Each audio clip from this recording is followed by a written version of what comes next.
Tratado da Castidade. Bem-aventurados os puros. Santo Afonso Maria de Ligório.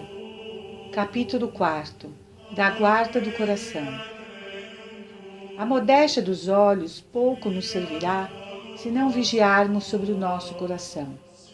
Aplica-te com todo o cuidado possível à guarda do teu coração, diz o sábio, Provérbio 4:27, porque é dele que procede a vida. É aqui o lugar apropriado para se dizer algumas palavras sobre as amizades e primeiramente sobre as santas, depois sobre as puramente naturais e afinal sobre as perigosas. Primeiro, descrevendo São Paulo a corrupção moral dos gentios, enumerava entre seus vícios a falta de sentimento e de susceptibilidade para a amizade. A amizade, segundo São Tomás, é mesmo uma virtude. A perfeição não proíbe que se entretenham amizades, diz São Francisco de Sales. Exige somente que sejam santas e edificantes. A saber, só devem ser mantidas aquelas uniões espirituais por meio das quais 2, 3 ou mais pessoas comunicam entre si seus exercícios de devoção, seus desejos piedosos e sentimentos nobres, tornando-se como que um só coração e uma só alma para a glória de Deus e o bem espiritual próprio e alheio. Com toda a razão, podem tais almas exclamar: vede quão bom e suave é habitarem os irmãos em união. Salmo 132:1. São Francisco diz mais: em tal caso, o suave bálsamo da caridade destila do coração em coração por meio dessas mútuas comunicações, e bem pode-se dizer que Deus lança sua bênção sobre tais amizades por toda a eternidade. Filipenses 3:19.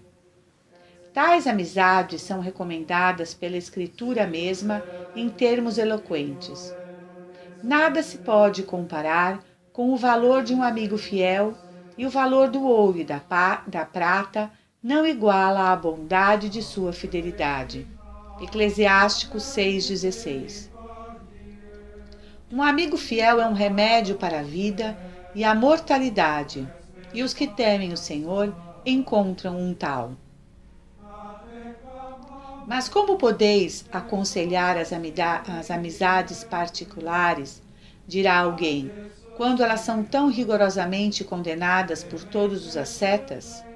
Respondo: as amizades particulares são proibidas unicamente nos claustros e com toda razão, pois é imperiosamente necessário que todos os religiosos se amem mutuamente com amor fraterno, para que haja uma vida comum claustral.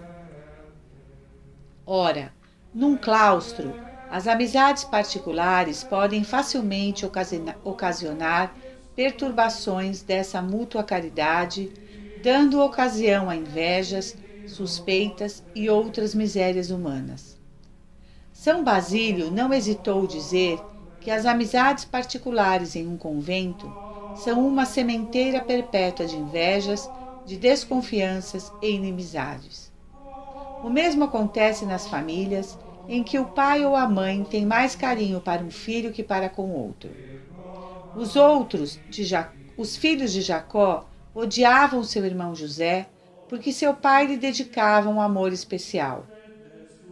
Não há, além disso, nenhum motivo de se alimentar tais amizades no estado religioso, pois num convento, onde reinam a disciplina e a ordem, todos os membros tendem ao mesmo fim, a perfeição, e não é necessário travar amizades particulares para animar-se mutuamente ao serviço de Deus e ao trabalho do aperfeiçoamento próprio. Os que vivem no mundo desejam dedicar-se à prática da virtude verdadeira e sólida, precisam, pelo contrário, de se unir aos outros por uma amizade santa e edificante, para poderem, por meio dela, se animar, se auxiliar e se estimular ao bem. Há no mundo poucas pessoas que tendem à perfeição, e muitas que não possuem o Espírito de Deus, e por isso é preciso que os bons, quando possível, evitem os que podem impedir seu adiantamento espiritual e travem amizade com os que os podem auxiliar na prática do bem.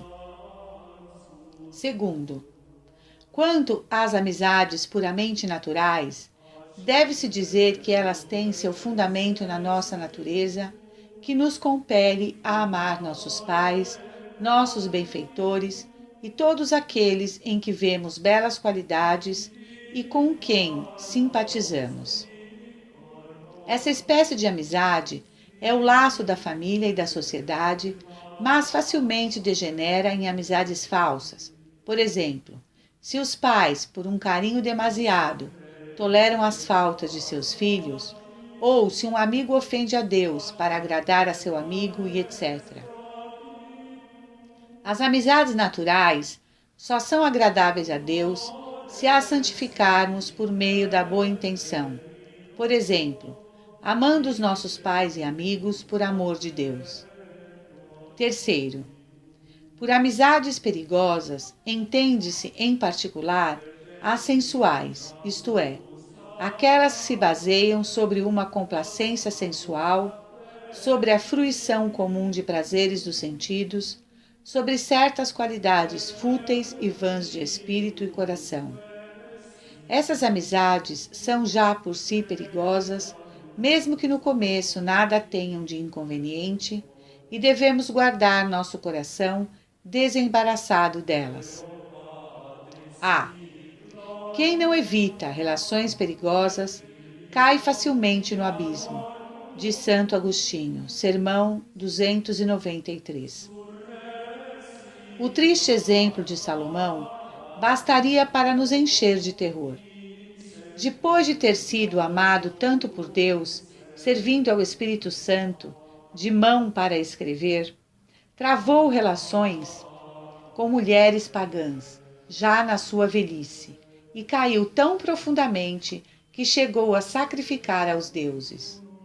Isto, porém, não nos deve estranhar, pois será para admirar que alguém se queime permanecendo no meio das chamas? Pergunta São Cipriano. Mas, em nossas conversas, graças a Deus, não ocorre nada de mal, dirá alguém. Respondo, todas as amizades que têm sua origem em afeições meramente materiais são pelo menos um grande impedimento à perfeição, ainda que não dessem ocasião a outras coisas. Elas, no mínimo, fazem-nos perder o espírito de oração e recolhimento interior. A alma que está presa por uma afeição natural poderá achar-se corporalmente na igreja, mas seu espírito estará se entretendo com o objeto de seu amor. Perderá o amor aos santos sacramentos. Não será mais sincera para com seu confessor, temendo que ele a obrigue a romper com esta cadeia e, envergonhando-se de lhe descobrir sua afeição, não lhe dirá a causa de sua tibieza. E assim se agrava, dia para dia, seu estado lastimoso. Ao ouvir que fala mal da pessoa amada, se enfurece, defende-a calorosamente, descuida-se da obediência, pois quando o confessor a exorta a renunciar a tal amizade, procura 1000 desculpas para não ter de obedecer. Não é só grande a perda espiritual que se sofre com essas amizades, baseadas sobre certas qualidades externas de uma pessoa, mas principalmente se for do outro sexo, é também enorme o perigo que se corre de se perder eternamente. No começo, tais amizades parecem indiferentes, mas tornam-se pouco a pouco pecaminosas e, enfim, arrastam a alma ao pecado mortal. São como o fogo e a palha, e o demônio não cessa de assoprar até irromper o incêndio, diz São Jerônimo. Pessoas de diferentes sexos abrasam-se por causa de muita familiaridade, com a mesma facilidade com que a palha atingida pelo fogo, em certo sentido, até com mais facilidade, porque o demônio emprega tudo quanto é apto para atiçar o fogo. Santa Teresa viu-se um dia transportada ao inferno onde Deus lhe mostrou o lugar que lhe preparara, se não rompesse com um apego puramente natural a um seu parente. B. Se sentires em teu coração, alma cristã, uma tal afeição para com alguém, não há outro remédio para ti libertares dela, senão cortá-la resolutamente de uma vez para sempre, pois se quiseres renunciá-la pouco a pouco, crê-me, nunca chegarás a desfazer-te dela. Essas cadeias são dificílimas de romper, e só o conseguirá quem as quebrar violentamente de uma só vez. E não venhas com a desculpa de que até agora nada ocorreu de inconveniente, pois deves saber que o demônio não começa com o pior, mas só pouco a pouco leva a alma imprudente às bordas do precipício e então, com um leve empurrão, precipita-as no inferno. É uma máxima aceita por todos os mestres da vida espiritual de que neste ponto não há outro remédio senão fugir e afastar-se da ocasião. São Felipe Neri costumava dizer que neste combate só os covardes saem vencedores, isto é, os que fogem da ocasião. Podemos resistir aos outros vícios ficando na ocasião de São Tomás, fazendo violência contra nós mesmos. Mas o vício contrário à pureza, porém, só o poderemos vencer fugindo da ocasião e renunciando às afeições perigosas. Se sentires, porém, teu coração livre e desembaraçado de tais afeições, toma todo o cuidado possível para não te emaranhares em laço algum, como já se tem dado a muitos em razão de sua negligência. Eis o conselho que te dá São Jerônimo. Se no trato com alguém notares que alguma afeição desregrada se quer apoderar de seu coração, apressa-te a sufocá-la antes que se torne um gigante. Enquanto o leão é ainda pequeno, pode ser facilmente trucidado. Uma vez crescido, tornar-se-á muito difícil e humanamente impossível. Coisa verdadeiramente lamentável e vergonhosa seria se permitisses que fizessem em tua presença gracejos indecentes. Não julgues que não pecas calando-te e simplesmente ouvindo tais gracejos. Se não evitares o mais depressa possível a companhia de um homem tão insolente, já cooperaste com o seu pecado e te fizeste réu dele. Se receberes de alguém uma carta com palavras amorosas, rasga-a imediatamente e lança ao fogo, e não lhe des resposta.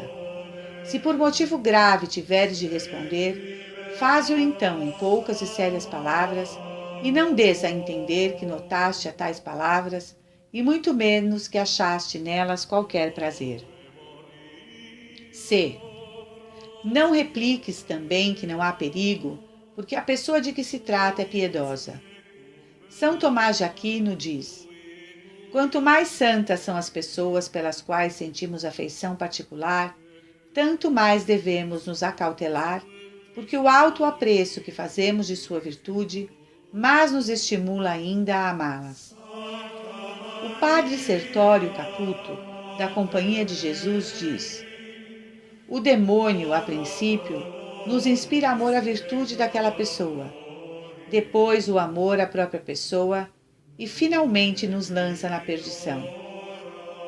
O doutor Angélico faz notar que o demônio sabe perfeitamente esconder um tal perigo. No começo não dispara seta alguma que pareça envenenada, mas só tais que excitem a afeição, ocasionando leves feridas do coração.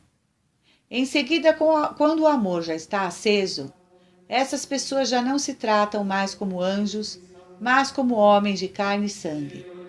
Trocam repetidos olhares e palavras amorosas, desejam estar muitas vezes a sós, juntas, e por fim, a piedade espiritual degenera em amor carnal. D. São Boaventura indica 5 sinais dos quais se pode deduzir se a afeição que alguém nos prende é impura. Primeiro, se entretém em conversas inúteis, e inúteis são todas as que levam muito tempo. Segundo, se ocorrem olhares e louvores mútuos. Terceiro, se desculpam as faltas reciprocamente, evitando correções para não desagradar. Quarto, se aparecem pequenos ciúmes. Quinto, se a separação causa certa inquietação. Eu ajunto ainda, se sente grande prazer e gosto nas maneiras ou gentileza natural da pessoa amada, se deseja que a afeição seja correspondida, e se não gosta de que outros observem, ouçam ou falem disso. Mas, mesmo as pessoas que pretendem contrair matrimônio, estarão obrigadas a sufocar a inclinação ou simpatia recíproca, suposto mesmo que seja honesta? Me perguntará alguém. Se esses futuros esposos estiverem animados de tais sentimentos, que estejam prontos a empregar todos os cuidados para tornar remota a ocasião próxima do pecado e resolvidos a nunca ofender a Deus por causa de tal afeição, não precisarão romper com ela. A experiência, porém, ensina que os mais nobres sentimentos degeneram facilmente em paixão. Por esse motivo, os teólogos exigem muita cautela com essas pessoas. Sabendo o quanto o coração humano é inclinado ao pecado e quão fraco quando dominado por uma paixão, só permitem tais relacionamentos entre os jovens quando estão em idade e têm vontade séria de se casar. Além disso, que não sejam travadas sem o consentimento dos pais, que não se prolonguem por muito tempo e só se namorem quando estiverem próximos ao casamento. Também lhe interditam a conversa a sós, longe das vistas dos pais, grande familiaridade e tudo que possa manchar a pureza da alma, seja por pensamentos, olhares, palavras ou gestos. Do filho de Tobias podemos aprender como os jovens devem se preparar para o casamento. Na cidade de Ragés, na Média, vivia uma piedosa donzela de nome Sara, filha de Raguel. Estava profundamente aflita, porque 7 rapazes que a haviam sucessivamente desposado haviam sido mortos pelo demônio da impureza. Asmodeu na primeira noite depois das núpcias. Ora, o anjo Rafael, que acompanhara o jovem Tobias em sua viagem a Ragés, aconselhou-o a pedir Sara em casamento. Ele, porém, a par do ocorrido com os outros homens, temia expor-se ao mesmo perigo. O anjo, porém, tranquilizou-o, dizendo: Ouve-me, o demônio só tem poder sobre aqueles que abraçam o estado conjugal, excluindo a Deus de seus pensamentos, para satisfazerem unicamente a sua concupiscência, como o cavalo e a mula, que não têm entendimento. Tu, porém, quando receberes a Sara, entra com ela no teu quarto por 3 dias e 3 noites, guardando continência, e não te entregues a outra coisa que a oração. E então a receberás em matrimônio no temor do Senhor, levado mais pelo desejo de ter filhos que pela concupiscência, para que sejas abençoado e teus filhos sirvam e glorifiquem a Deus. Então nada terás a temer do demônio. O jovem Tobias seguiu esse conselho e seu casamento foi muito abençoado por Deus.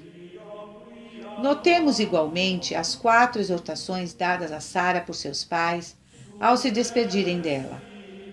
Primeiro, honra a teu sogro. Segundo, ama teu marido.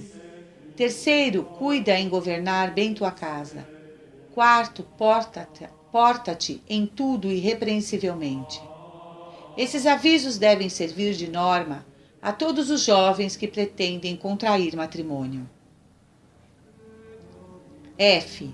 O que dissemos até aqui se refere ao trato com pessoas de diferente sexo.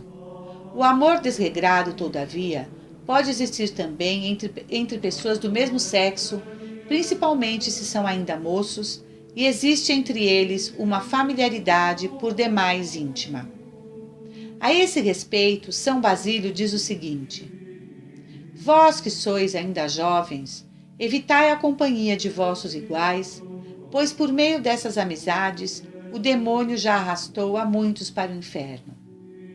Alguns começaram com uma afeição aparentemente santa, continua ele, mas pouco a pouco precipitou-os o demônio num lodaçal de vícios os mais abomináveis. Santa Ângela de Foligno se exprime de modo semelhante. Ainda que seja o amor a fonte de todo o bem, não deixa de ser igualmente a fonte de todo o mal. Não falo do amor impuro, que deve ser evitado em todo caso, mas da inclinação em si inocente, que facilmente pode degenerar em amor desordenado. O trato muito assíduo com o outro, com protestos de afeição, tem por consequência tornar nocivo o amor, visto que ele prende estreitamente um coração ao outro, obscurecendo a afeição crescente, cada vez mais a razão. Em pouco tempo só quererá um o que o outro quer, e então não terá mais coragem de resistir ao outro quando for convidado ao mal, e assim se perderão ambos. Por isso, os que dedicam à educação da mocidade estão gravemente obrigados a ter os olhos abertos neste ponto e não precisam ter escrúpulos, suspeitando mal com algum motivo. Se notarem qualquer apego ou familiaridade entre dois jovens, intervenham imediatamente e conservem-nos rigorosamente separados um do outro. G. Aqui na terra, cada um de nós anda por caminhos escabrosos e em trevas. E se além disso, ainda um anjo mau, isto é, um mau companheiro, que é pior que um demônio, nos persegue e impele à perdição, como poderemos escapar ilesos? Já Platão dizia: tomarás os mesmos modos daqueles com quem convives. Segundo São João Crisóstomo, para se certificar dos hábitos de alguém, basta saber com quem ele anda, já que os amigos não são ou fazem-se semelhantes uns aos outros. E isso por duas causas.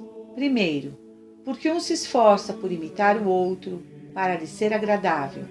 Segundo, porque o homem, como nota Sêneca, é inclinado a fazer o que vê os outros fazerem.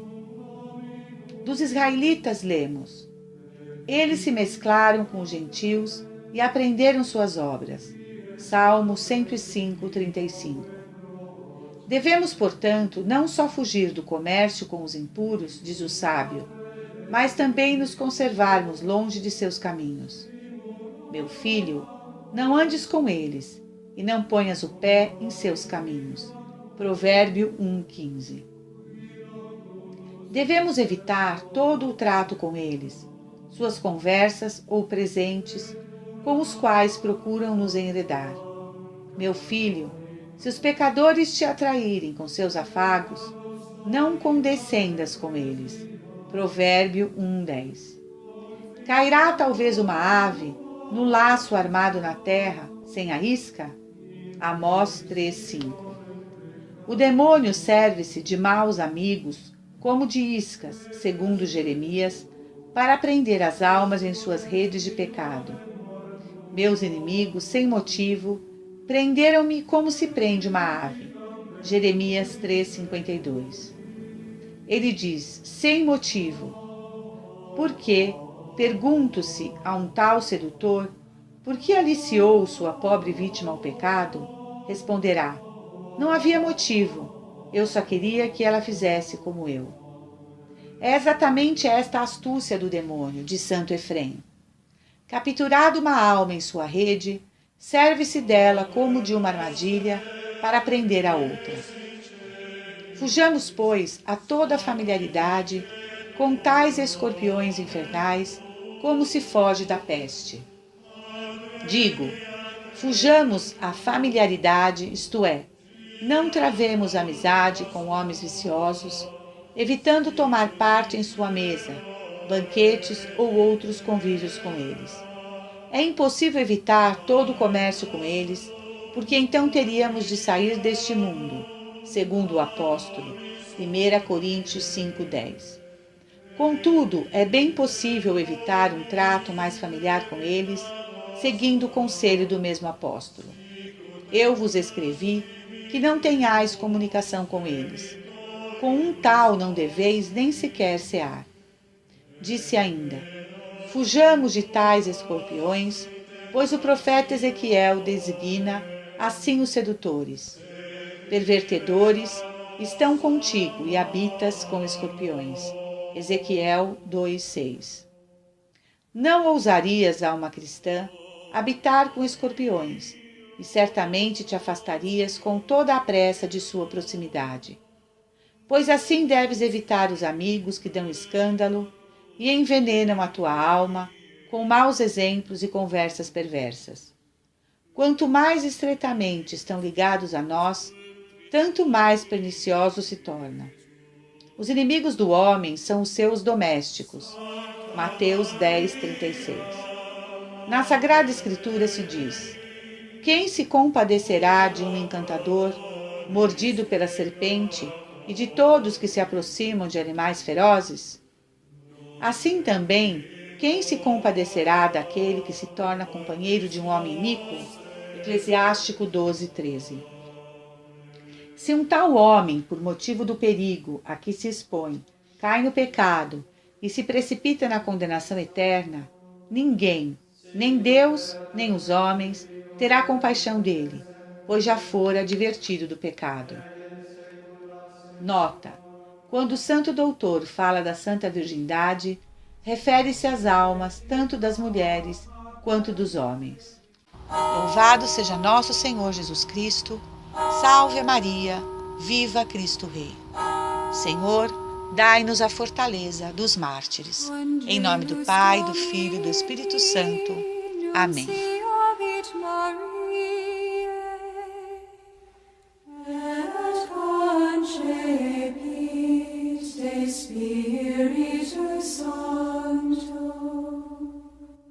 Ave Maria, gratia plena Dominus tecum, benedicta tu in mulieribus, et benedictus fructus ventris tui, Iesus.